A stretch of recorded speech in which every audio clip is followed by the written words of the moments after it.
Querido amigo Carlos, ¿cómo estás? Qué gusto saludarte, David. Muy buenas noches. Mucho gusto a todo tu auditorio. Me gustaría que platicáramos sobre esto, porque si hay como una narrativa de bajo amenazas, bajo presión, como si la Procuraduría Fiscal estuviera haciendo actos indebidos cuando son los actos que deben hacer, que si no los estuvieran haciendo, estarían violando la ley. Mira, el primer tema que nos encomendó el presidente de la República fue el llevar a cabo actos en estricto apego a derecho. Nosotros no podemos inventar delitos. Los delitos se constituyen, pasan por el primer filtro que es el SAT y luego llegan con nosotros. Si nosotros revisamos que hay hechos que pueden ser constitutivos de delito, formulamos las querellas respectivas y en los casos que hemos visto en algunos medios, se han formulado las querellas respectivas y una vez presentadas las querellas, algunos contribuyentes han decidido pagar los créditos fiscales a su cargo. Y así es como hemos conseguido esos pagos. Pero déjame aquí platicarte por qué también es de los temas que se están innovando en parte en la actuación de la Procuraduría Fiscal de la Federación. Antes usualmente las denuncias iban contra el Consejo de Administración, contra el que había omitido el pago de la presentación de las declaraciones o el pago de las contribuciones.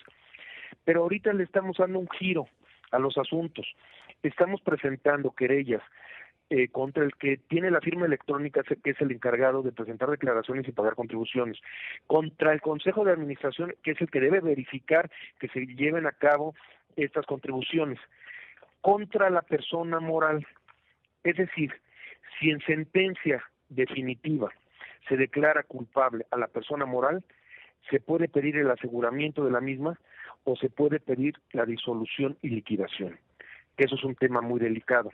Y otro más, que es un tema que nos estamos enfrentando, es que muchas de estas planeaciones son llevadas a cabo por abogados o por contadores que recomiendan o que sugieren o que asesoran llevar a cabo estas planeaciones Ahí te defraudatorias. interrumpo. Y Sí. que no tienen una responsabilidad, una corresponsabilidad. Ellos básicamente dicen, pues a mí se me hace que debes hacer esto. Y el gran debate es hasta qué punto tienen autoría intelectual en los hechos que pueden ser delitos. Y mira, si tú revisas el artículo 95, fracción novena del Código Fiscal de la Federación, ahí te puedes dar cuenta cuál es su responsabilidad, y es exactamente la misma responsabilidad que los contribuyentes. Ahora sí, Pero como no coloquialmente se dice, necesariamente se les había aplicado a los contadores. no, O sea, no. era como muy ambiguo quién era el responsable y entre más grande fuera la empresa era más ambiguo, ¿no? Exactamente, y aquí aplica aquel, como diría aquel dicho, tanto mata, que tanto peca el que mata a la vaca como el que le detiene la pata. Sin Si duda. tú haces horas para hacer esto, también eres corresponsable con el contribuyente. Ahora, Y es por esos temas que cuando tú revisas la querella como está presentando y que realmente hay un delito de por medio, pues simplemente algunos contribuyentes, al ver que realmente han omitido el pago de contribuciones y que han cometido un delito, han preferido pagar. porque yo incluso creo, pienso en una gran empresa, una de las más grandes empresas. A ver, pongamos de nombre. Empresas que han corregido. Walmart o FEMSA. Yo realmente no creo que el Consejo de Administración o todos los miembros del Consejo, aunque sería lo deseable, lleguen al detalle de ver cómo se hace la planeación. O sea, pero sí cuando lo ves enfrente, oye, tú permitiste que tus segundos y terceros y asesores hicieran tal o cual cosa, se convierte en un delito, ¿no? Mira, Bajo tu yo no puedo hablar de responsabilidad. casos en particular y casos que van en trámite, pero sí te puedo hablar en casos en general. Yo te puedo decir que un consejo de administración a lo mejor no ve el detalle del pago del impuesto, pero sí dan directrices sobre qué línea deben de cubrirse las contribuciones. Si hay una empresa donde dicen no puedes hacer planeación fiscal y menos puedes hacer planeación fiscal agresiva, tienes una responsabilidad si no verificas cómo se lleva a cabo esa planeación. Eso por un lado.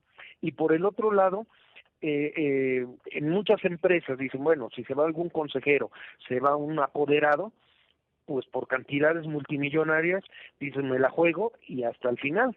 Y que si van a salir un responsable, que sea alguno de esos funcionarios menores. Por eso la importancia de ir por la persona moral, porque Ujú, ahí es ujú. donde le pegas al negocio, Claro, porque hasta donde antes era el realmente, que caía, era el director de finanzas, o sea, caían funcionarios menores. exactamente, aquí cuando te vas contra el negocio, le estás pegando propiamente a la gallina de los huevos de oro. Ahora, hay casos muy visibles y hay otros que no han sido tan visibles. ¿Esta estrategia cómo ha funcionado, creo, Carlos? Pues mira, yo creo que cuando los hechos hablan, las palabras sobran. Sin duda. Cuando tú revisas que desde diciembre, enero hemos cobrado casi 30,000 millones de pesos con esta estrategia, yo creo que sí ha funcionado. Casi 30,000 millones.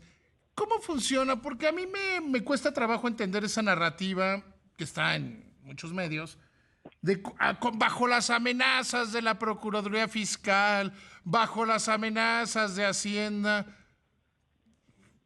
No te puedo imaginar, no puedo imaginar a tus compañeros haciendo amenazas. Me los puedo imaginar haciendo acciones apegadas a derecho, que son dos cosas totalmente diferentes, ¿no? Porque hacer amenazas es, no sé, lo decía Es hoy en mi delito, columna, ya sé dónde, es ya sé a qué delito. colegio van tus hijos y a qué hora salen. Eso es una amenaza. Decir cumple la No, ley no es una amenaza. aquí lo único que nosotros pedimos es que cumplan la ley.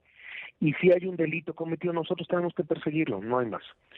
Y simplemente lo que ha pasado, y aquí sí hay que reconocerlo, es que el presidente de la República está encabezando directamente este grupo de recaudación, donde los asuntos se discuten, se dan las directrices y el que va dirigiendo cómo va manejando, cómo se va desarrollándose este grupo es directamente el presidente. Entonces, tanto la gente del SAT como la gente de Procuraduría Fiscal, como la gente de la Consejería Jurídica, estamos actuando bajo la misma pauta, Oye, ¿y ordenadamente. cómo se van construyendo estos casos? ¿Cómo se van construyendo estos procesos? Son largos, complejos y quienes están del otro lado pues, tienen despachos de abogados, despachos contables verdaderamente poderosos. ¿Cómo se da no quiero usar la palabra combate, cómo se da esta relación? Mira, depende del asunto. Ahorita los que estamos viendo son asuntos que vienen de auditorías y que el SAT propiamente los va trabajando, hacen los dictámenes contables o dictámenes técnicos contables donde verifican que hay una omisión de contribuciones por medio de un delito y nos han visto. Pero te puedo decir que a partir de este 2020 nosotros podemos iniciar querellas sin siquiera tener una auditoría. Nosotros si tenemos visualizado que alguien compró facturas, que alguien omitió el pago de impuestos sobre la renta o el impuesto al valor agregado por una cantidad superior a los 7.8 millones de pesos y caen las agravantes del artículo 108 o las causales que establece el 108 del Código Fiscal de la Federación, las calificativas, con eso podríamos nosotros presentar la querella respectiva. Oye, Entonces es distinto el tratamiento de unos u otros. oye, y en estos asuntos, insisto, porque quiero ser muy insistente en esa parte. Como que la versión de ustedes, si es lógico, es una versión como mucho menos conocida. Pero, ¿tú qué sientes? ¿Tú qué piensas por ti y por tu equipo? Cuando el tratamiento es mucho de que están en la frontera de abusar de autoridad, ¿no? O sea, el Mira, yo tratamiento creo que, público. Yo creo que, y ese es creo que la parte más que me interesa de platicar contigo, de que hay como esa narrativa en la sociedad de que ustedes están de gandallas, que no están mira, cumpliendo la ley, esto es, sino que están esto es, abusando de poder. mira, esto es muy sencillo. Si hay un abuso de poder es un delito. Ujú, ujú. Nos pueden denunciar que estamos cometiendo algo irregular. Y realmente yo te puedo decir que nuestra actuación ha sido pulcra, que realmente tú no, por mucho que presiones, si es algo ilegal, no vas a conseguir un pago de 1,000, 2,000, 3,000, 5,000, 8,000, 9,000 millones de pesos. La única manera de poderlo hacer es sabiendo que hay un delito de por medio. A ver, E incluso, yo sé que tú no vas a hablar de empresas, pero con las empresas que han sido públicos, que las propias empresas lo han dicho, yo no me imagino pudiéndolos presionar con amenazas, pero sí presentándoles en la situación en que se encuentran. pues simplemente dialogando, cuando tú ves que cometiste un delito y que tienes dos opciones, o pagar y conseguir un acuerdo reparatorio, o seguir el proceso y esperar una sentencia condenatoria. Pero una sentencia condenatoria da lugar a que puedas tener una sanción privativa de la libertad y aparte la reparación del daño. En un acuerdo reparatorio, y quiero ser también comentar cómo es una reparación un acuerdo reparatorio, es simplemente el que es un acuerdo que celebran la víctima o ofendido, que en este caso es la Secretaría de Hacienda. Sigo platicando con el procurador fiscal de la Federación, mi amigo Carlos Romero Arana. Oye, Carlos, a ver, te quedaste en una idea. Ibas con la parte de cómo se hacen los acuerdos de reparación de daño, ¿cuáles son las opciones?